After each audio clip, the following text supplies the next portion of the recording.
February 8th Daily Devotional from the Heart by Ellen G. White, The Christian Race. Let us lay aside every weight and the sin which so easily ensnares us, and let us run with endurance the race that is set before us. Hebrews chapter 12, verse 1.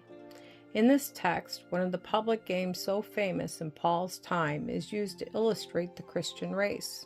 The competitors in the race submitted to a painful training process, practicing the most rigid self-denial that their physical powers might be in the most favorable condition, and then they taxed these powers to the utmost to win the honor of a perishable wreath.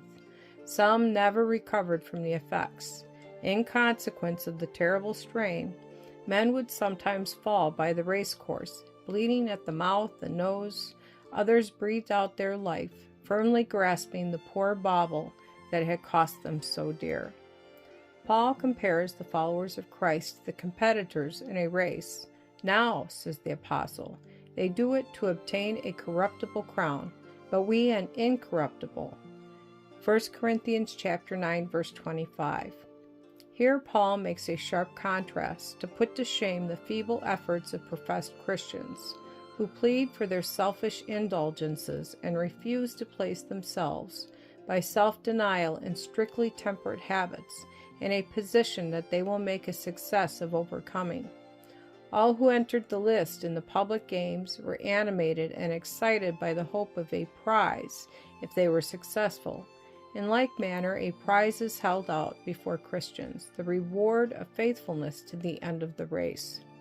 If the prize is won, their future welfare is assured, and exceeding an eternal weight of glory is in reserve for the overcomers. In the races, the crown of honor was placed in sight of the competitors, that if any were tempted for a moment to relax their efforts, the eye would rest on the prize, and they would be inspired with new vigor. So the heavenly goal is presented to the view of the Christian, that it may have its just influence and inspire all with zeal and ardor. All ran in the race, but only one received the prize. It is not so with the Christian race. None who are earnest and persevering will fail of success. The race is not to the swift, nor the battle to the strong.